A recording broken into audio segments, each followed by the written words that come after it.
ونستعينه ونستهديه ونؤمن به ونتوكل عليه ونعوذ بالله من شرور أنفسنا ومن سيئات أعمالنا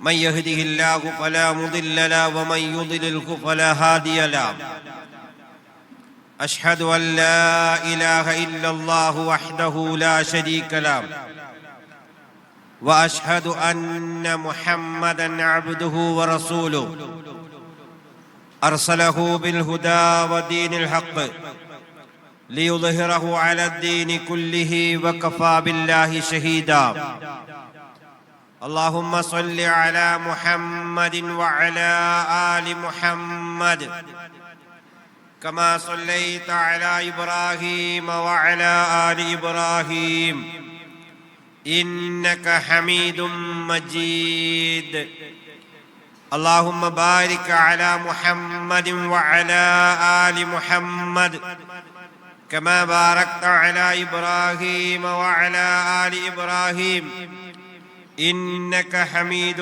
مجيد أما بعد فإن خير الكلام كلام الله وخير الهدي هدي محمد صلى الله عليه وسلم وشر الأمور محدثاتها وكل محدثة بدعة وكل بدعة ضلالة وكل ضلالة في النار يا أيها الذين آمنوا اتقوا الله حق تقاته ولا تموتن إلا وأنتم مسلمون أعوذ بالله من الشيطان الرجيم وما أمروا إلا ليعبدوا الله مخلصين له الدين رب اشرح لي صدري ويسر لي أمري واحلل عقدة من لساني يفقهوا قولي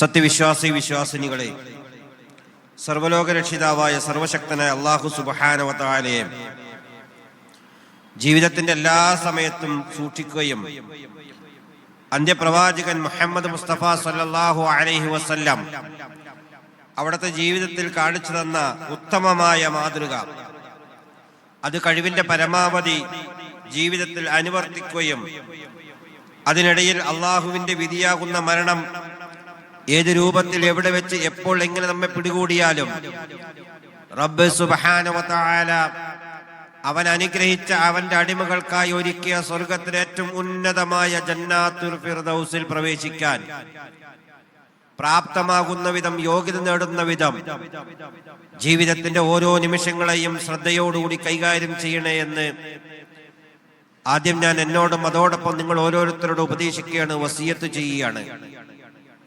സത്യവിശ്വാസി വിശ്വാസിനികളെ, അള്ളാഹുവിന്റെ അടിമകളെ, അല്ലാഹു സുബ്ഹാനഹു വ തആല അവന്റെ അടിമകളുടെ ഓരോ പ്രവർത്തനങ്ങളെയും സസൂക്ഷ്മം നിരീക്ഷിച്ചു കൊണ്ടിരിക്കുകയാണ്. അള്ളാഹുവിന്റെ നിരീക്ഷണത്തിൽ നിന്നും ഒരു തെല്ല് ഞൊടിയുടെ പോലും മാറി നിൽക്കാൻ, മറഞ്ഞു നിൽക്കാൻ, അദൃശ്യമായി നിൽക്കാൻ അള്ളാഹുവിന്റെ ഒരു സൃഷ്ടിക്കും സാധ്യമല്ല. വലാ റതബിൻ വലാ യാബിസിൻ ഇല്ലാ ഫീ കിതാബിൻ മുബീൻ. അങ്ങ് ദൂരെ വനാന്തരത്തിൽ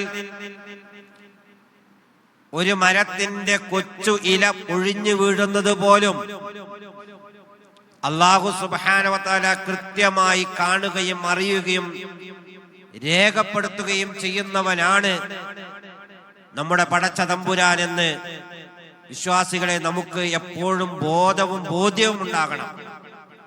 ഒരടിമ ഏതൊരു പ്രവർത്തനങ്ങൾ ചെയ്യുമ്പോഴും ആത്യന്തികമായി അള്ളാഹു ഇഷ്ടപ്പെട്ട അവന്റെ അടിമയ്ക്കുണ്ടായിരിക്കേണ്ട ഏറ്റവും വലിയ ഗുണങ്ങളിൽ ഒന്ന്, താൻ ഏതൊരു പ്രവർത്തനം ചെയ്യുമ്പോഴും അതെന്റെ റബ്ബിന്റെ പ്രീതി, അവന്റെ ഇഷ്ടം അത് നേടിയെടുക്കാനാണെന്ന ഉറച്ച ബോധ്യം വിശ്വാസികളെ നമ്മുടെ മനസ്സിൽ നഷ്ടപ്പെട്ടാൽ, ആ ആത്മാർത്ഥത ചോർന്നാൽ, ആ ആത്മാർത്ഥതയിൽ എന്തെങ്കിലും ഒരു പുഴുക്കുത്ത് സംഭവിച്ചാൽ നിങ്ങൾ എത്ര കഠിനമായ ജോലിയാണ്, ദീനീപരമായ പ്രവർത്തനങ്ങളാണ്, ഇബാദത്തുകളാണ്, അമൽ സ്വാലിഹാത്തുകളാണ് നിങ്ങൾ ചെയ്തതെങ്കിലും അല്ലാഹു സുബ്ഹാനഹു വ തആല അത് സ്വീകരിക്കുകയില്ല.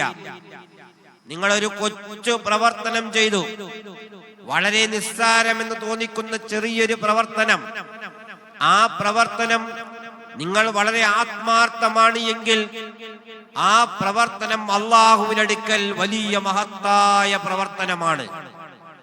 രാത്രിയിൽ ലോകത്തെല്ലാവരും ഉറങ്ങുമ്പോൾ, ഇരുട്ടിൽ എല്ലാവരും സുഖനിദ്രയിലാകുമ്പോൾ, ക്ഷീണം തീർക്കുമ്പോൾ, രാത്രിയുടെ അന്ത്യയാമങ്ങളിൽ എഴുന്നേറ്റ് ഒരടിമ തന്റെ ഉറക്കത്തെ മാറ്റിവെച്ച്, വിശ്രമത്തെ മാറ്റിവെച്ച് അല്ലാഹുവുമായുള്ള ഒന്നാം ആകാശത്തേക്ക് തന്റെ അടിമകളോട് ഏറ്റവും അടുത്തേക്ക് വരുന്ന സമയത്ത് എഴുന്നേറ്റ് നിന്ന് നമസ്കരിക്കുന്ന ആ നമസ്കാരമുണ്ടല്ലോ, അത് ലോകത്താരും കാണുന്നില്ല, ആരും അറിയുന്നില്ല.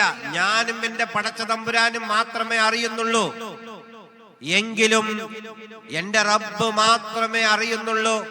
അവന്റെ പ്രതിഫലം മാത്രമാണ് എനിക്ക് വേണ്ടത് എന്ന ഉദ്ദേശം നമ്മുടെ ഹൃദയത്തിലില്ല എങ്കിൽ വിശ്വാസികളെ ഒഴിച്ച ഉറക്കവും വിശ്രമവും ഒന്നും അല്ലാഹുവിനടുക്കൽ കൂലിയായി പ്രതിഫലമായി നമുക്ക് ലഭിക്കുകയില്ല. അതുകൊണ്ടാണ് ഞാൻ ഓതിയത് വമാ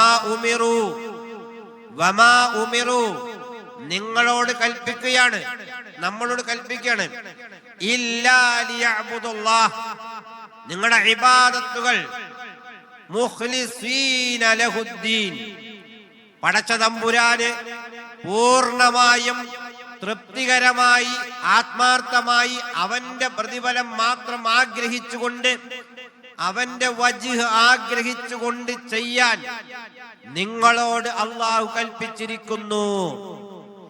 അതാണ് പടച്ച തമ്പുരാൻ നമ്മെ പഠിപ്പിക്കുന്നത്. അതുകൊണ്ട് വിശ്വാസികളെ, ഏതൊരു ഇബാദത്തും റബ്ബിന്റെ തൃപ്തി കൊണ്ട് വേണം.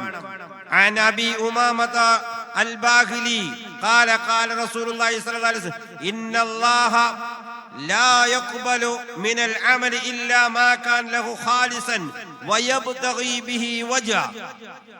അബൂ ഉമാമ അൽ ബാഹ്ലി റളിയല്ലാഹു അൻഹു നിവേദനം ചെയ്യുന്ന ഹദീസാണ്. അദ്ദേഹം ഖാല ഖാല റസൂലുള്ളാഹി സ്വല്ലല്ലാഹു അലൈഹി വസല്ലം ഇന്നല്ലാഹ ലാ യഖ്ബലു, അല്ലാഹു സുബ്ഹാനഹു വ തആല സ്വീകരിക്കുകയില്ല മിനൽ അമലി, നിങ്ങളിൽ നിന്ന് പ്രവർത്തനം, ഇല്ലാ മാ കാന ലഹു ഖാലിസൻ വബ്തഗി ബിഹി വജ്ഹ, അല്ലാഹുവിന്റെ പ്രതിഫലവും തൃപ്തിയും ആത്മാർത്ഥതയും മാത്രം ആഗ്രഹിച്ചു ചെയ്യുന്ന കർമ്മങ്ങൾ മാത്രമാണ് അല്ലാഹു സുബ്ഹാനഹു വ തആല നമ്മിൽ നിന്നും സ്വീകരിക്കുക. അതുകൊണ്ടാണ് ഈ മഹാന്മാരായ പണ്ഡിതന്മാർ പറയുന്നത്, എന്താ പറയണേ, ഇസ്ബിൻ അബ്ദുസ്സലാം റഹ്മത്തുള്ളാഹി പറയാണ്, ഇഖ്ലാസ് എന്നത് അല്ലാഹുവിന് വേണ്ടി മാത്രം പ്രവർത്തിക്കലാണ്. ആളുകൾ തന്നെ മഹത്വപ്പെടുത്തണമെന്നോ ആദരിക്കണമെന്നോ മതപരമായ എന്തെങ്കിലും ഉപകാരം ലഭിക്കണമെന്നോ ദുനിയവിയായ എന്തെങ്കിലും ഉപദ്രവം തടയപ്പെടണമെന്നോ ഉദ്ദേശത്തോടുകൂടി ഒരിക്കലും ഇബാദത്ത് നിങ്ങൾ ചെയ്യരുത്. അല്ലാഹുവിന്റെ പ്രതിഫലം മാത്രമാണ് വിശ്വാസികളെ നമ്മൾ ആഗ്രഹിക്കേണ്ടത്. കാരണം നമ്മുടെ ഉദ്ദേശം ശരിയല്ലെങ്കിൽ പടച്ച തമ്പുരാൻ നമ്മിൽ നിന്നും അത് സ്വീകരിക്കുകയില്ല. ശരി, ഇനി അങ്ങനെ ചെയ്താൽ അല്ലാഹു എന്താണ്, പടച്ച തമ്പുരാന്റെ പ്രതിഫലം ലഭിക്കാത്ത പണി ചെയ്താൽ എന്തായിരിക്കും അവർക്കുള്ള ശിക്ഷ? അബൂ ഹുറൈറ റളിയല്ലാഹു അൻഹു നിവേദനം ചെയ്ത ഹദീസാണ്. ആദ്യമായി നരകത്തിൽ എറിയപ്പെടുന്ന മൂന്നാളുകൾ, ആദ്യമായി നരകം കത്തിക്കുന്ന, അല്ലാഹു സുബ്ഹാനഹു വ തആല പറഞ്ഞില്ലേ, നരകം കത്തിക്കുന്നത് വഖൂദുഹൻ നാസു വൽ ഹിജാറ, നരകം കത്തിക്കപ്പെടുന്ന കല്ലുകളും മനുഷ്യരും കൊണ്ടാണ്. അങ്ങനെ ആദ്യമായി നരകത്തിലേക്ക് ഇന്ധനമാകുന്ന, വിറകാകുന്ന മൂന്നാളുകളെ റസൂലുള്ളാഹി സ്വല്ലല്ലാഹു അലൈഹി വസല്ലം പഠിപ്പിക്കുകയാണ്.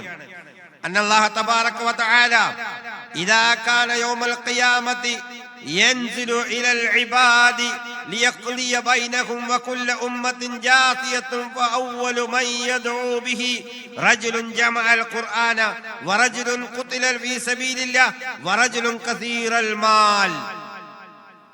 ഹദീസ് വിശാലമാണ്. നബി സല്ലല്ലാഹു അലൈഹി വസല്ലം പറയാണ്, നാളെ പരലോകത്തെ അന്ത്യദിനത്തിൽ അള്ളാഹു തന്റെ ദാസന്മാർക്കിടയിൽ വിധി നിർണയിക്കാൻ, സ്വർഗാവകാശിയാണോ നരകാവകാശിയാണോ തീരുമാനിക്കാൻ വേണ്ടി അള്ളാഹു വിധി തീർപ്പാക്കാൻ ഇറങ്ങി വരും. എന്നിട്ട് എല്ലാ സമുദായവും മുട്ടിൽ ഇഴഞ്ഞിട്ടാണ്, മുട്ടുകുത്തിയിട്ടാണ്, ആ നിലയിലാണ് അവിടെ നിൽക്കുക. അവിടെ അള്ളാഹു ഒന്നാമതായി വിളിക്കുന്നത് അഹ്ലുൽ ഖുർആൻ, ഖുർആന്റെ ആളിനെയാണ്. റജുല്, ഒരു മനുഷ്യനെ വിളിക്കും. അയാളാരാ? പരിശുദ്ധ ഖുർആൻ മനഃപ്പാഠമാക്കിയവൻ, അതിസുന്ദരമായ ഈണത്തിൽ ഓതി നമ്മുടെ മനസ്സിനെ വല്ലാതെ സന്തോഷിപ്പിച്ചവൻ. നരകത്തിന്റെ അവസ്ഥയെത്തി ആ ഇമാമ കരയുമ്പോൾ അർത്ഥമറിയില്ലെങ്കിലും നമ്മളും കരയുന്നു. അത്ര വച്ച സുന്ദരമായി ഓതുന്നു ഖുർആൻ ഓതുന്ന ആ മനുഷ്യൻ. സാധാരണ നമസ്കാരത്തിൽ നിൽക്കുമ്പോ കുറച്ചധികം ആയത്തുകൾ നീട്ടി ഓതിയാൽ നമുക്ക് അസ്വസ്ഥ തോന്നും. പക്ഷെ ഈ മനുഷ്യൻ ഓതിയാലോ നിർത്തരുത് എന്ന വിധം അത്രയേറെ ശബ്ദ സൗന്ദര്യവും ശ്രവണ സുന്ദരവുമായ രീതിയിൽ ആ മനുഷ്യന്റെ ഖിറാഅത്ത് കൊണ്ട്, ഖുർആൻ പാരായണം കൊണ്ട് മനസ്സ് ധന്യമാകുകയാണ്. ആ മനുഷ്യനെ അല്ലാഹു സുബ്ഹാനഹു വ തആല ആദ്യമായി നാളെ പരലോകത്തെ വിചാരണയ്ക്ക് വിളിക്കുന്നത് മൂന്നാളുകൾ. ഒരാള്, രണ്ടാമത്തെ ആളിനെ വിളിക്കുന്നത് ആരാ? ആ മനുഷ്യന് അല്ലാഹു സുബ്ഹാനഹു വ തആല കസ്റത്തുൽ മാൽ, ധാരാളം സമ്പത്ത് നൽകിയ മനുഷ്യൻ. അല്ലാഹു സുബ്ഹാനഹു വ തആല അദ്ദേഹത്തിന് കണക്കാക്കാത്ത വിധം ഒരുപാട് സമ്പത്തുകൾ അല്ലാഹു ആ മനുഷ്യന് നൽകി. ആ മനുഷ്യൻ ആ സമ്പത്ത് കൊണ്ട് ജനങ്ങൾക്കിടയിൽ അത് വിതരണം ചെയ്ത് വലിയൊരു ഔദാര്യവാന്റെ മഹത്വത്തോടു കൂടിയാണ് ആ മനുഷ്യൻ ദുനിയാവിൽ ജീവിച്ചത്. രണ്ടാമത്തെ വിചാരണ ചെയ്യുന്ന ആ മനുഷ്യനെയാണ്. മൂന്നാമത് വിചാരണ ചെയ്യുന്നത് അള്ളാഹുവിന്റെ മാർഗത്തിൽ ധർമ്മസമരത്തിനിറങ്ങി ഷഹീദായ മനുഷ്യൻ. ഷഹീദായ മനുഷ്യൻ, ആ മനുഷ്യനെയാണ് മൂന്നാമതായി വിചാരണ ചെയ്യുന്നത്. ഇവരുടെ വിചാരണ എങ്ങനെയാണ് എന്ന് നമുക്ക് നോക്കാം. ആദ്യമായി പരിശുദ്ധ ഖുർആൻ മനഃപ്പാഠമാക്കിയ ആളിനെ വിളിക്കും പടച്ച തമ്പുരാൻ. എന്നിട്ട് അല്ലാഹു സുബ്ഹാനഹു വ തആല മനുഷ്യനോട് ചോദിക്കുകയാണ്, എന്താണ് നിനക്ക് ഞാൻ നൽകിയ കഴിവ് കൊണ്ട് നീ എന്തു നേടി? ആ മനുഷ്യൻ പറയും, പടച്ച തമ്പുരാനെ, നീ എനിക്ക് നൽകിയ കഴിവ് കൊണ്ട് ഞാൻ ഖുർആൻ പഠിച്ചു, ജനങ്ങൾക്കത് പഠിപ്പിച്ചു കൊടുത്തു, ഞാൻ ഖുർആൻ പാരായണം ധാരാളം ചെയ്തു, രാവും പകലും കുന്തു അഖ്വം ബിഹിൽ ആനാ അൽ-ലൈലി വ ആനാ അൻ-നഹാർ, രാവും പകലും നിന്റെ ഖുർആൻ കൊണ്ട് ജനങ്ങൾക്കിടയിൽ ഞാൻ പ്രബോധനം ചെയ്തു, പാരായണം ചെയ്തു. ഫയഖൂലുല്ലാഹു ലഹു കദബ്ത, അല്ലാഹ് പറയാണ്, എടോ നീ കളവാണ് പറഞ്ഞത്. പിന്നെയോ വൽ മലായികത്തു കദബ്ത, മലക്കുകളും പറയും, അല്ലാഹുവേ ഇവൻ നുണയാണ് പറഞ്ഞത്. എന്നിട്ട് അല്ലാഹു സുബ്ഹാനഹു വ തആല പറയാണ്, നീ എന്തിനാ അത് ഉപയോഗിച്ച്? അറത്തു അൻ യുഖാലു ഇന്ന ഫുലാനൻ ഖാരിഉൻ ഫഖദ് ഖീല ദാക, നീ ഒരു വല്ലാത്ത ഖുർആൻ പാരായണത്തിന്റെ വ്യക്തിയാണ് എന്ന് ലോകർ നിന്നെ കുറിച്ച് പറയാൻ മാത്രമാണ് നിന്റെ ഉള്ളിലുള്ള ആഗ്രഹം. നല്ല ഖിറാഅത്താണ്, നന്നായി ക്ലാസ് എടുക്കും, ദീനിനെ കുറിച്ച് നന്നായി പറയും. ആ മനുഷ്യന്റെ പ്രസംഗം വല്ലാതെ വശ്യതയാണ്. ആ മനുഷ്യന്റെ ഖുർആനോത്ത് ഭയങ്കരമാണ്. ഇത് കേൾക്കാൻ ജനങ്ങൾ അത് പറയാനാണ് നീ ആഗ്രഹിച്ചത്, അല്ലാതെ നിന്റെ ആത്മാർത്ഥത അള്ളാഹുവിന്റെ പ്രതിഫലമായിരുന്നില്ല എന്ന് പടച്ച തമ്പുരാൻ പറയുകയാണ്. ഇതിലൊരു പ്രശ്നം എന്താ അറിയോ? ഖുർആൻ മനഃപ്പാഠമാക്കി ഖുർആൻ ജനങ്ങൾക്ക് പറഞ്ഞു കൊടുക്കുന്ന മനുഷ്യൻ അള്ളാഹുവിന്റെ മുമ്പിൽ നുണ പറയുന്നു. അള്ളാഹുവിനെ തെറ്റിദ്ധരിപ്പിക്കുന്നു. ആ മനുഷ്യൻ അള്ളാഹുവിന്റെ പ്രതിഫലം ആഗ്രഹിച്ചിട്ടല്ല അത് ചെയ്തത്. ജനങ്ങളിൽ നിന്ന് നല്ല ശ്രവണസുന്ദരമായ ശബ്ദ സൗന്ദര്യത്തോടുകൂടി ഓതുന്ന മനുഷ്യനാണ് എന്ന് നാട്ടുകാർ മുഴുവൻ എന്നെ പറയണം എന്നതായിരുന്നു ആ മനുഷ്യന്റെ ഹൃദയത്തിന്റെ ഉള്ളിലുണ്ടായിരുന്നത്. വിശ്വാസികളെ, ആ മനുഷ്യൻ അല്ലാഹു സുബ്ഹാനഹു വ തആല കൽപ്പിക്കുകയാണ്, മൂക്കും മുഖവും ഉരച്ച് നരകത്തിലേക്ക് വലിച്ചെറിയൂന്ന്. രണ്ടാമത്തെ ആളിനെ കൊണ്ടുവരും, സമ്പത്ത് കൊണ്ട് ധന്യമാക്കിയ മനുഷ്യൻ. ആ മനുഷ്യനോട് അല്ലാഹു സുബ്ഹാനഹു വ തആല ചോദിക്കും, നിനക്ക് ഞാൻ നൽകിയ അനുഗ്രഹങ്ങൾ എന്തൊക്കെയാണ് നിനക്കറിയില്ലേ? വയൂതി ബിസ്സാഹിബിൽ മാൽ ഫയഖൂലു അല്ലാഹു ലഹു അലം. സമ്പത്ത് ധാരാളം നൽകിയ മനുഷ്യനെ കൊണ്ടുവന്നിട്ട് അള്ളാഹു ചോദിക്കും, ഞാൻ നൽകിയ സമ്പത്ത് നീ എന്താണ് ചെയ്തത് എന്ന്.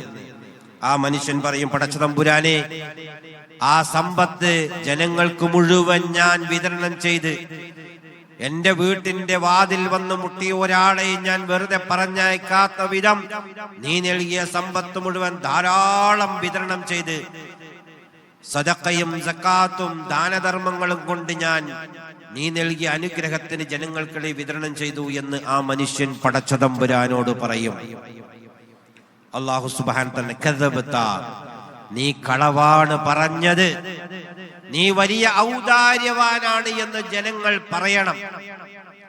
ആ മനുഷ്യനെടുക്ക പോയാൽ വെറുതെ തിരിച്ചു വരില്ല എന്ന് ജനങ്ങൾ നിന്നെക്കുറിച്ച് പറയണം.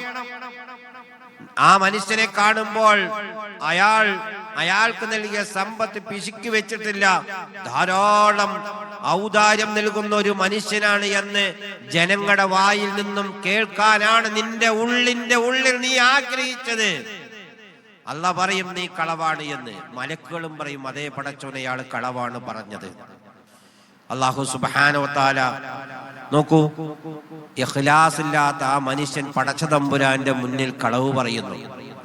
ആ മനുഷ്യനെയും അല്ലാഹു സുബ്ഹാനഹു നരകത്തിലേക്ക് വലിച്ചെറിയാൻ ആവശ്യപ്പെടുകയാണ്. മൂന്നാമതായി വരുന്ന മനുഷ്യൻ ഷഹീദാണ്. ഷഹീദിന്റെ പ്രത്യേകത എന്താ? മിനൻ നബിയ്യീന വസ്സുദ്ദീഖീന വശുഹദാഇ വസ്സാലിഹീൻ വഹസ്ന ഉലൈക റഫീഖാ. നമ്മൾ പ്രാർത്ഥിക്കണം, അല്ലാഹുവേ ശുഹദാക്കളുടെ കൂട്ടത്തിൽ സ്വർഗ്ഗത്തിൽ പ്രവേശിക്കണമെന്ന്. അള്ളാഹിന്റെ മാർഗത്തിൽ ധർമ്മസമരം ചെയ്ത് മരണപ്പെട്ട വ്യക്തിയെ കുളിപ്പിക്കാതെ കബറടക്കാനുള്ള മനുഷ്യനാണ് ഷഹീദ്, യുദ്ധത്തിൽ കൊല്ലപ്പെട്ടവൻ. ആ മനുഷ്യൻ അള്ളാഹു വിളിക്കുകയാണ്, എന്താണ് നിനക്ക് ഞാൻ നൽകിയ അനുഗ്രഹം? അള്ളാഹുവേ, നല്ല യുദ്ധ നൈപുണ്യം എനിക്ക് നീ അനുഗ്രഹമായി നൽകി. നിന്റെ മാർഗത്തിൽ ശത്രുക്കൾക്കിടയിൽ ഞാൻ കുതിച്ചു പാഞ്ഞ് നീ നൽകിയ ആരോഗ്യവും കഴിവും ഞാൻ 100% വിനിയോഗിച്ചു റബ്ബേ എന്ന് അള്ളാഹുവിനടുക്കൽ ആ മനുഷ്യൻ വളരെ ചാരിതാർത്ഥ്യത്തോടുകൂടി പറയുകയാണ്. അള്ളാഹ് പറയണ, കദബത, നീ കളവാ പറഞ്ഞത്, നീ നുണയാണ് പറഞ്ഞത്. മലക്കളും പറയും, അതേ പടച്ച തമ്പുരാൻ, അവൻ നുണയാണ് പറഞ്ഞത്.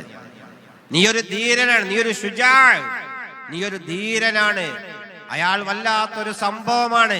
യുദ്ധക്കളത്തിൽ ശത്രുക്കളോട് ജീവന് പേടിയില്ലാത്ത വിധം മാരകമായ മുറിവേറ്റാലും ശത്രുവിനോട് ഏറ്റുമുട്ടുന്ന ആ ധീര യോദ്ധാവാണ് എന്ന ആളുകൾ പറയാൻ വേണ്ടിയാണ് നീ യുദ്ധം ചെയ്തത് എന്ന് അല്ലാഹു സുബ്ഹാനഹു വ തആല ആ മനുഷ്യനോട് പറയുകയാണ്. ആ മനുഷ്യനെയും അല്ലാഹു നരകത്തിലേക്ക് വലിച്ചെറിയുകയാണ്. ജീവിതത്തിൽ നമ്മൾ ചെയ്യുന്ന പ്രവർത്തനങ്ങൾക്ക് ആത്മാർത്ഥതയില്ലാതെ പോയാൽ, ജീവിതത്തിൽ നാം ചെയ്യുന്ന പ്രവർത്തനങ്ങൾക്ക് അള്ളാഹുവിന്റെ പ്രതിഫലമല്ലാതെ മറ്റെന്തെങ്കിലും ആഗ്രഹിച്ചു പോയാൽ, അള്ളാഹുവിന്റെ മുമ്പിൽ പോലും ആ മനുഷ്യൻ നുണ പറയുന്ന അവസ്ഥയിലേക്ക് എത്തി. ആദ്യം വിചാരണ ചെയ്യുന്ന ആളുകൾ നിസ്സാരക്കാരാണോ? നമ്മൾ ആലോചിച്ചപ്പോൾ നിസ്സാരക്കാരാണ് അവർ ഏറ്റവും സമൂഹത്തിൽ ഏറ്റവും അറിയപ്പെടുന്ന ആളുകളാണ് അവർ.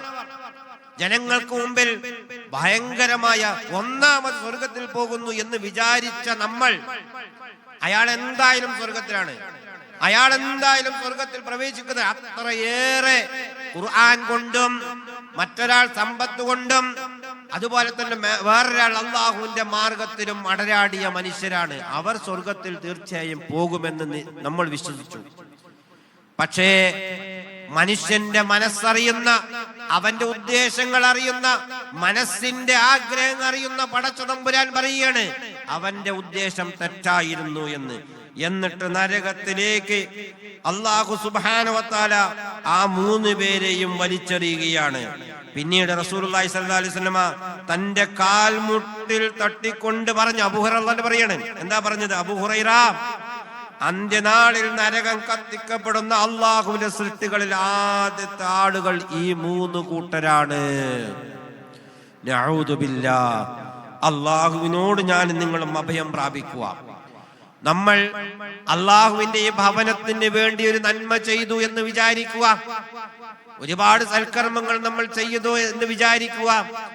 ആ ചെയ്യുന്ന സൽക്കർമ്മങ്ങളിൽ ഒരു തരിമ്പ് അള്ളാഹുവേ, ഇത് ഞാൻ ഇവിടുത്തെ വലിയൊരാളാണ് എന്ന് ജനങ്ങൾ അറിയപ്പെടാൻ വേണ്ടിയാണ് എന്നൊരു ചിന്ത എന്റെ മനസ്സിലേക്ക് വരരുതേ എന്ന് റബ്ബിനോട് ആത്മാർത്ഥമായി പ്രാർത്ഥിച്ചില്ല എങ്കിൽ ഏതൊരു നന്മയാണോ, ഏതൊരു സ്വർഗമാണോ ഞാനും നിങ്ങളും ആഗ്രഹിക്കുന്നത്, അതിന് നേരെ വിപരീതമാണ് നാളെ പരലോകത്ത് പടച്ച തമ്പുരാൻ നമുക്ക് അത്തരം ഒരു ചിന്തയുള്ള ആളുകൾക്ക് കൊണ്ടുവരിക എന്ന് റസൂലുള്ളാഹി സ്വല്ലല്ലാഹു അലൈഹി വസല്ലം പഠിപ്പിക്കുകയാണ്.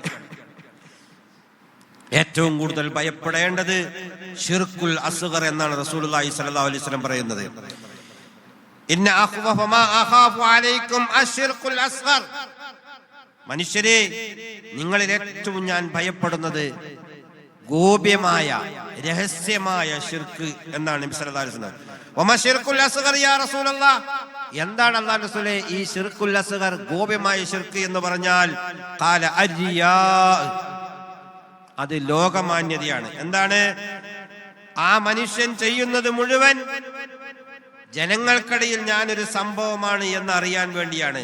നബി സല്ലല്ലാഹു അലൈഹി വസല്ലം ആ ഹദീസ് അവസാനിപ്പിക്കുന്നത് ഇങ്ങനെയാണ്: ലോകമാന്യത, ദുനിയാവിൽ നിങ്ങൾ ആരെ കാണിക്കാനാണോ പണിയെടുത്തത് അവരിൽ നിങ്ങൾ അതിനുള്ള പ്രതിഫലം വാങ്ങിക്കൊള്ളുക എന്ന് ഖിയാമത്ത് നാളിൽ അല്ലാഹു അവനോട് പറയപ്പെടും.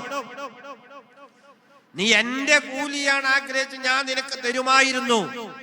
നീ ജനങ്ങളുടെ പ്രശംസയും അവരുടെ അഭിസംബോധനയും അവരുടെ പെരുമയുമല്ല നീ അവരോട് പോയി ചോദിക്കേ, ഞാൻ നിനക്ക് നൽകില്ല എന്ന് അല്ലാഹു സുബ്ഹാനഹു വ തആല പറയുന്നൊരു ഗതികെട്ട ഒരു മനുഷ്യനായി ഞാനും നിങ്ങളും മാറാതിരിക്കാൻ അല്ലാഹുവിനോട് ആത്മാർത്ഥമായി നമ്മൾ പ്രാർത്ഥിക്കുക. മുൻഗാമികളൊക്കെ തന്റെ സദസ്സിൽ ജനങ്ങൾ ക്ലാസ് എടുത്തുകൊണ്ടിരിക്കണം.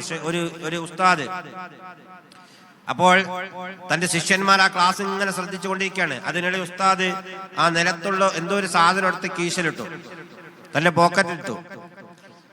വേറെ ആരും ശ്രദ്ധിച്ചില്ല, പക്ഷെ ഒരു ശിഷ്യൻ അത് ശ്രദ്ധിച്ചു. അങ്ങനെ ക്ലാസ് കഴിഞ്ഞ് ഉസ്താദ് ഇറങ്ങി പോകുമ്പോൾ അദ്ദേഹത്തെ പിന്തുടർന്നു. എന്താണ് എന്റെ ഉസ്താദ് കീശലിട്ടത്, എന്താണ് എന്ന്. അങ്ങനെ ക്ലാസ് കഴിഞ്ഞ് അദ്ദേഹം പുറത്തേക്ക് ഇറങ്ങിയപ്പോൾ ആ സാധനം അങ്ങോട്ടും ഇങ്ങോട്ടും നോക്കിയിട്ട് അതെടുത്ത് കളഞ്ഞു. താൻ ക്ലാസ് എടുക്കുന്ന പള്ളിയിൽ ഒരു ചെറിയ മാലിന്യം ഉണ്ടായിരുന്നു, ഒരു ചെറിയ മാലിന്യം. അത് ഞാൻ എടുത്തു കളഞ്ഞ് ജനങ്ങൾ കണ്ടിട്ട് എന്റെ ഉസ്താദ് വല്ലാത്തൊരു സംഭവം തന്നെയാണ് കേട്ടോ എന്ന് പറഞ്ഞത് എന്റെ ചെവിയിൽ കേട്ടാൽ എന്റെ കൂലി നഷ്ടപ്പെടുമോ എന്ന സ്വകാര്യതയായിരുന്നു അദ്ദേഹത്തിനുണ്ടായിരുന്നത്. വിശ്വാസികളെ, എത്ര നന്മ വേണമെങ്കിലും നമുക്ക് ചെയ്യാം, പക്ഷേ അതിൽ ഒന്ന് സ്വീകരിക്കാൻ, ആ നന്മ സ്വീകരിക്കാൻ അടിസ്ഥാനപരമായ കാരണം അള്ളാഹുവിന്റെ പ്രതിഫലം മാത്രം ആഗ്രഹിച്ചു കൊണ്ടുള്ളത് മാത്രമായിരിക്കണം. അള്ളാഹുവിന്റെ പ്രതിഫലം ആഗ്രഹിക്കാത്ത മനുഷ്യന് ഒരിക്കലും, ഇമാം ഇബ്നു ഖയ്യിം റഹ്മത്തുള്ളാഹി പറയുകയാണ്, ഇഖ്ലാസില്ലാത്ത പ്രവർത്തനം പ്രയോജനപ്പെടുമെങ്കിൽ കപട വിശ്വാസികളുടെ പ്രവർത്തനം പ്രയോജനപ്പെടുമായിരുന്നു. ആത്മാർത്ഥതയില്ലാത്ത പ്രവർത്തനം അള്ളാഹു സ്വീകരിക്കുമെങ്കിൽ മുനാഫിഖുകളുടെ പ്രവർത്തനം അള്ളാഹു സ്വീകരിക്കുമായിരുന്നു. അതുകൊണ്ട് തന്നെ പടച്ച തമ്പുരാൻ നമ്മുടെ കർമ്മം സ്വീകരിക്കാൻ വേണ്ടി നമ്മുടെ മനസ്സിനെ ഏറ്റവും നന്നായി, ഏറ്റവും നല്ല രീതിയിൽ മനസ്സിനെ ശുദ്ധീകരിക്കുക. നോക്കൂ, പടച്ചോനെ കുറിച്ച് ഓർക്കാൻ അംർ ഇബ്നു ഖൈസ് റഹ്മത്തുള്ളാഹി അദ്ദേഹം അള്ളാഹിനെ കുറിച്ച് ഓർത്ത് ഇടയ്ക്ക് കരയും. അപ്പോ ഈ കരയുന്നത് ആളുകൾ കാണാതിരിക്കാൻ ചുമരിലേക്ക് തന്റെ തല ചരിച്ചു വെക്കും, എന്നിട്ട് ഇങ്ങനെ കൈവയ്ക്കും. അപ്പോൾ ജനങ്ങൾ ചോദിക്കും, എന്താണ് താങ്കൾക്ക് ബാധിച്ചത്? അപ്പോൾ അദ്ദേഹം പറയും, ഒരു ജലദോഷം മാത്രമാണ്, ഞാൻ എന്റെ റബ്ബിനെ കുറിച്ച് കരയുന്നവനാണ് എന്ന്, അത്രയേറെ തഖ്വ അള്ളാഹിനെ കുറിച്ചുള്ള ഭയം എനിക്കുണ്ട് എന്ന് ജനങ്ങൾ പറഞ്ഞ് എന്റെ പ്രതിഫലം നഷ്ടപ്പെടുത്താതിരിക്കാൻ. അലി ഇബ്നു ഹുസൈൻ ഇബ്നു അലി, അലി റളിയല്ലാഹുവിന്റെ മകൻ ഹുസൈൻ, ഹുസൈൻ റളിയല്ലാഹുവിന്റെ മകൻ അലി, അദ്ദേഹത്തിന്റെ പേര് വല്യപ്പാന്റെ പേരാട്ടത്. അദ്ദേഹം ഈ ലോകത്തോട് വിട പറഞ്ഞു. അലി റളിയല്ലാഹുവിന്റെ പേരക്കുട്ടി ഈ ലോകത്തോട് വിട പറഞ്ഞു. മയ്യത്ത് കുളിപ്പിക്കുമ്പോൾ ആ കുളിപ്പിക്കുന്നവർക്കൊരു യോഗ്യതയുണ്ട്. ആ മയ്യത്തിന്റെ ഒരു ന്യൂനതയും പറയരുത്, ഒരു ന്യൂനതയും പറയരുത്. ആ പറയുന്നവൻ മയ്യത്ത് കുളിപ്പിക്കാൻ പാടില്ല. പക്ഷേ അലി ഇബ്നു ഹുസൈൻ ഇബ്നു അലി റളിയല്ലാഹു അൻഹുവിന്റെ മയ്യത്ത് കുളിപ്പിച്ചപ്പോൾ രണ്ട് ഷോൾഡറിൽ, രണ്ട് ചുമലിലും ഭാരം വഹിച്ച തഴമ്പുണ്ടായിരുന്നു. ആ കുളിപ്പിച്ച നാട്ടുകാർക്ക് ഒരിക്കലും അദ്ദേഹം തന്റെ ചുമലിൽ ഭാരം വെച്ച് യാത്ര ചെയ്ത് അറിയുകയേ ഇല്ല. പിന്നെങ്ങനെ? ഒന്നും അറിയില്ല. കുറച്ച് ദിവസം കഴിഞ്ഞപ്പോൾ മദീനയുടെ ചില ഭാഗങ്ങളിൽ നിന്ന് ആളുകൾ പട്ടണത്തിലേക്ക് വരാൻ തുടങ്ങി. ഞങ്ങൾക്ക് നൽകിയ ഗോതമ്പും ഒലീവെണ്ണയും ഭക്ഷണങ്ങൾ എന്തേ നിലച്ചുപോയത് എന്ന് അന്വേഷിച്ചാണ് വന്നത്. അപ്പോഴാണ് ജനങ്ങൾ അറിയുന്നത് ആ ചുമരിലുള്ള ഭാരം, തഴമ്പ് പാവപ്പെട്ട മനുഷ്യർക്ക് ആരും കാണാതെ സ്വകാര്യമായി അള്ളാഹുവിന്റെ പ്രതിഫലം ആഗ്രഹിച്ചുകൊണ്ട് മാത്രം ഇരുട്ടിന്റെ മറവിൽ ഒരു കള്ളനെ പോലെ, കാരണം എന്താ, ആരും കാണാൻ പാടില്ലല്ലോ. ഞാനത് കള്ളെന്ന് പറയാൻ കാരണം ഇനി ഇത് തെറ്റിദ്ധരിക്കാനല്ല, അത് തന്റെ അമലുകൾ ജനങ്ങൾ പറഞ്ഞ് പോയി നഷ്ടപ്പെടുന്നത് ഭയപ്പെട്ടുകൊണ്ട് സ്വകാര്യമായി അദ്ദേഹം ആ ജനങ്ങൾക്ക് വിതരണം ചെയ്യുകയായിരുന്നു. മരണശേഷമാണ് അതറിയുന്നത്. വിശ്വാസികളെ, നമുക്ക് നാളെ പടച്ചതമ്പുരാൻ അടുക്കലുള്ളത് അവന്റെ പ്രതിഫലം, അവന്റെ സ്വർഗമാണ്. അത് കിട്ടാൻ ശരിക്കും ത്യാഗം ചെയ്യണം.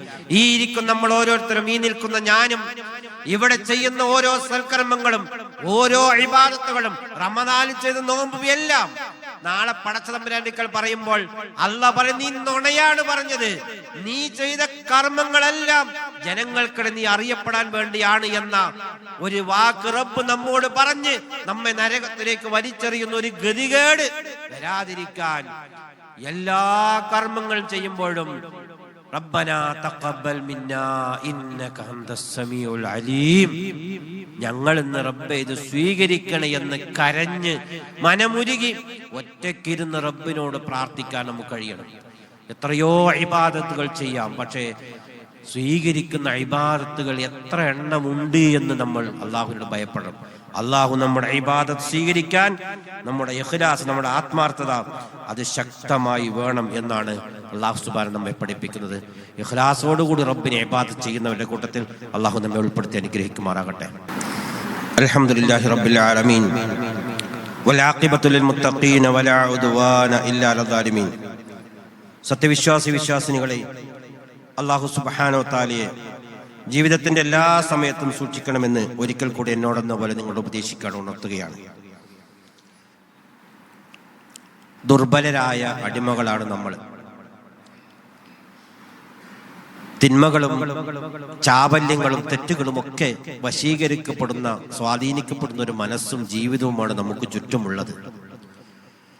ആത്മാർത്ഥമായി ദുനിയാവെന്ന യാത്രയാകും ശാശ്വതമായ ആ ലോകത്ത് താമസിക്കേണ്ടത് അത് സ്വർഗമായി മാറാൻ വളരെയധികം ജാഗ്രതയും ശ്രദ്ധയും നമ്മൾ വേണം.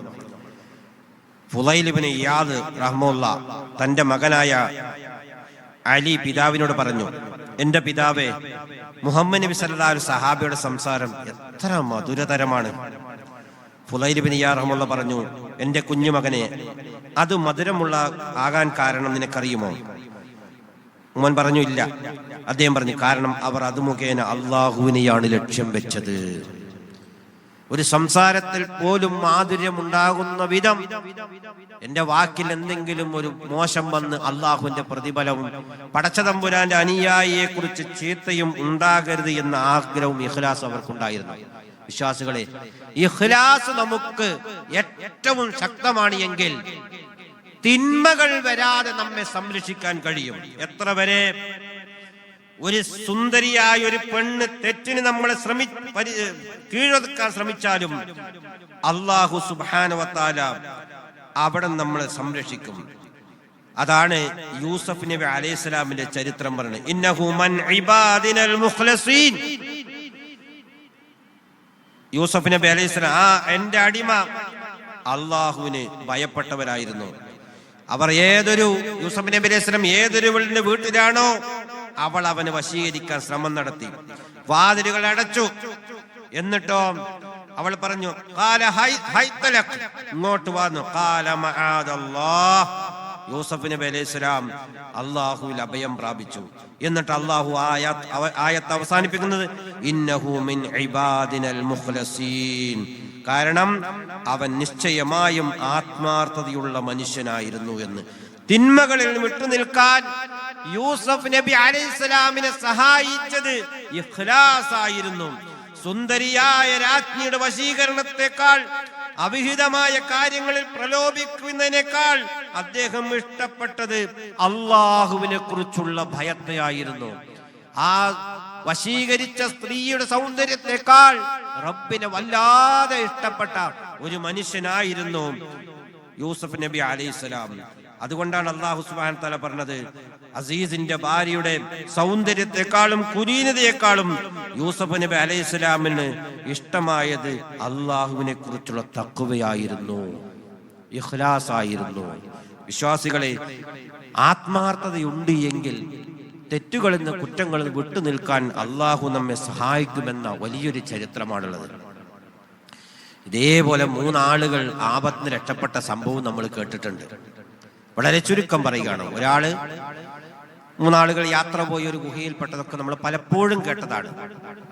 അവരുടെ കഴിവും ശക്തിയും കൊണ്ടൊന്നും തള്ളി മാറ്റാൻ കഴിയാത്ത വിധം ഒരു പാറക്കെട്ട് വന്ന് മൂടിയതും നമ്മൾ കേട്ടതാണ്.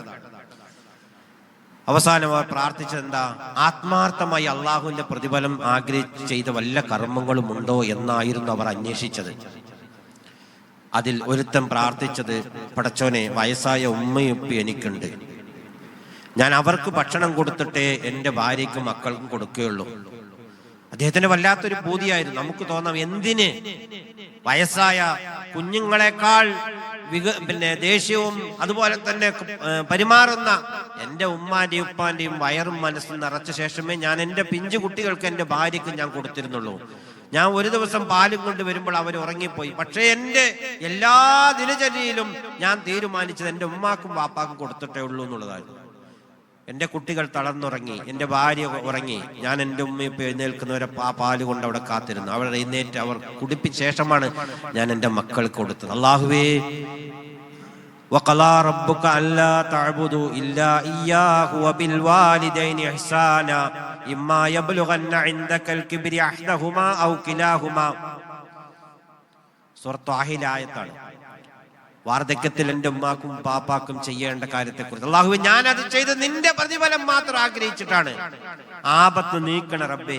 ആ പ്രവർത്തനം ആത്മാർത്ഥമായിരുന്നു. അല്ലാഹു അത് സ്വീകരിച്ചു. ആപത്ത് അല്പം നീങ്ങി. രണ്ടാമത്തവൻ നൽകിയ കൂലി, കൊടുക്കേണ്ട കൂലി വാങ്ങാതെ പോയ കൂലിക്കാരന് പിന്നെ വരുമ്പോൾ കൊടുക്കുന്നത് കാണുന്ന ആ പൈസ കൊണ്ട് വാങ്ങിയ മുഴുവൻ സ്വത്തും ആ മനുഷ്യന് കൊടുക്കുകയായിരുന്നു. വാസ്തവത്തിൽ അതിന്റെ ആവശ്യമുണ്ടായിരുന്നില്ല.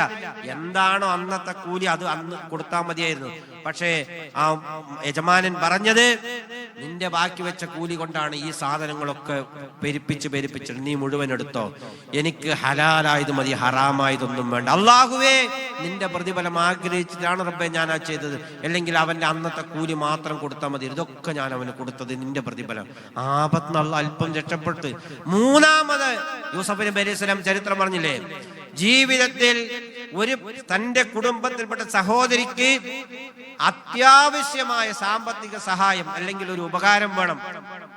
അതിന് ഈ മനുഷ്യൻ വെച്ച ഉപാധി, എനിക്ക് നിന്നെ കീഴ്പ്പെടുത്തണം എന്നുള്ളതായിരുന്നു. അള്ളാഹുവിനെ ഭയപ്പെട്ട ആ പെൺകുട്ടി മാറി. പക്ഷെ നിവൃത്തിയില്ലാണ്ട് വന്നപ്പോൾ ശരി, എനിക്കിത് അനിവാര്യമാണ്, അതുകൊണ്ട് നീ എന്താ ഉദ്ദേശിച്ച് ചെയ്തോന്ന് പറഞ്ഞു. ആ ഒരു തിന്മയുടെ അവസാന ഘട്ടത്തിൽ ആ പെൺകുട്ടി പറഞ്ഞു, ഇത്തഖില്ലാഹ്, അള്ളാഹുവിനെ നീ സൂക്ഷിക്കണേ എന്ന്. ഞാൻ ഓടി റബ്ബേ അവിടുന്ന്, ഞാൻ ഓടിയില്ല, ഞാൻ ആ തിന്മ ചെയ്യില്ല. അള്ളാഹുവേ, ഇത്രയും സന്ദർഭവും സാഹചര്യവും ഉണ്ടായിട്ടും ആ തിന്മയിൽ ഞാൻ വിട്ടു നിൽക്കാനുള്ള ഏക കാരണം നിന്നെ ഭയപ്പെട്ടുകൊണ്ടാണ്. ആ മനുഷ്യന്റെ ആത്മാർത്ഥ അള്ളാഹു ശരിവെക്കുകയും ആ വലിയൊരു ആപത്തിന് ആ ഗുഹയിൽ കിടന്ന് പട്ടിണി കിടന്ന് മരിച്ച് ലോകമറിയാതെ വിധം മരണപ്പെട്ടു പോകേണ്ട ആ 3 ആളുകൾ എന്നും ലോകത്ത് നമ്മൾ ചർച്ച ചെയ്യപ്പെടുന്നു എന്ന് റസൂലുള്ളാഹി സ്വല്ലല്ലാഹു അലൈഹി വസല്ലം നാവിലൂടെ ചർച്ച ചെയ്യപ്പെടുന്ന ആ 3 ആളുകൾ ഇന്നും ചർച്ച ചെയ്യപ്പെടുന്നത് അള്ളാഹുവിനെ പ്രീതി മാത്രം ആഗ്രഹിച്ച് ചെയ്ത അവരുടെ കർമ്മങ്ങൾ കൊണ്ടാണ്. അതുകൊണ്ട് വിശ്വാസികളെ, നമ്മൾ ചർച്ച ചെയ്യപ്പെടേണ്ടത് അള്ളാഹുവിന്റെ പ്രതിഫലം കൊണ്ട് ആഗ്രഹിച്ചുകൊണ്ട് പ്രവർത്തിക്കുന്നവരായിരിക്കണം.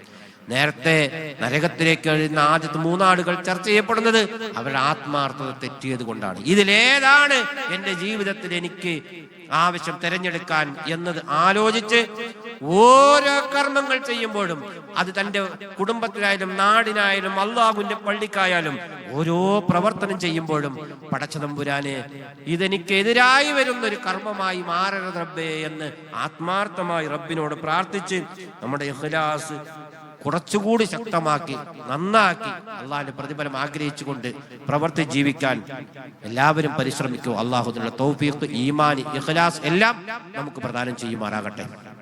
പടച്ചതമ്പുരാനെ, മുസ്ലിമായി ജീവിക്കാനും മുസ്ലിമായി മരിക്കാനുള്ള തൗഫീഖിനാഥ ഞങ്ങൾക്ക് എല്ലാവർക്കും പ്രദാനം ചെയ്യുമാറാകണേ. നരകത്തിലേക്ക് വലിച്ചെറിയുന്ന ആളുകൾ അള്ളാഹു ഞങ്ങളെ കാത്ത് സംരക്ഷിക്കുമാറാകണേ. സ്വർഗത്തിന്റെ അവകാശികൾ റബ്ബെ ഞങ്ങളെ ഉൾപ്പെടുത്തുമാറാകണേ. അള്ളാഹുവെ, ശാരീരികം മാനസികമായി ഒരുപാട് അസുഖങ്ങൾ കൊണ്ട് പ്രയാസപ്പെടുന്നവരാണ് നാഥ. ശിഫ നൽകുന്ന നീയാണ്. ശിഫ നൽകി ഞങ്ങളെയും ഞങ്ങളുടെ കൂടപ്പിറപ്പുകളെ അള്ളാഹു നീ അനുഗ്രഹിക്കുമാറാകണേ. അള്ളാഹുവെ, ഞങ്ങളുടെ വേണ്ടപ്പെട്ടവർ ഖബറിൽ കിടക്കുകയാണ്. ആ ഖബർ അവർക്ക് സ്വർഗത്തിന്റെ വാസസ്ഥലം കണ്ടുകൊണ്ട് കിടക്കാനുള്ള തൗഫീഖ് അവർക്ക് പ്രദാനം ചെയ്യുമാറാകണം. നാളെ പരലോകത്ത് സ്വർഗത്തിൽ അവരെയും ഞങ്ങളെ ഇനി ഒരുമിച്ച് കൂട്ടി അനുഗ്രഹിക്കുമാറാകണം. അള്ളാഹുവെ, ദുനിയാവിന്റെ കാര്യത്തിൽ ഞങ്ങൾ ഇറങ്ങിത്തിരിച്ചിട്ടുണ്ട്. ഹലാലായ ഞങ്ങളുടെ എല്ലാ ദുനിയാവിന്റെ സമ്പാദ്യങ്ങളും നീ വർദ്ധിപ്പിച്ചു തരണേ. ഹറാമിൽ നിന്ന് വിട്ടു നിൽക്കാനുള്ള തൗഫീഖ് നീ ഞങ്ങൾക്ക് പ്രദാനം ചെയ്യുമാറാകണം. അള്ളാഹുവെ, ഞങ്ങൾക്ക് ഞങ്ങളുടെ സന്താനങ്ങൾ ഞങ്ങൾ കൺകുളിർമയുള്ള സന്താനങ്ങളായിക്കൊണ്ട് മരണം വരെയും ജീവിക്കാനുള്ള ഈമാനും ഇഖ്ലാസും കരുത്തും അള്ളാഹു നീ പ്രദാനം ചെയ്യുമാറാകണം.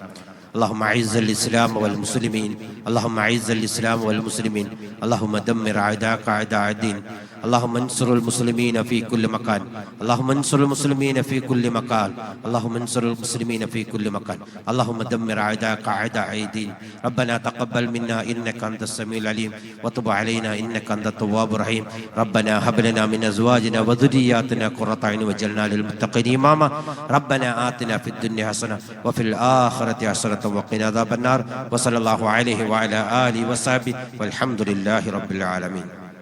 Peace Radio, tune to reality.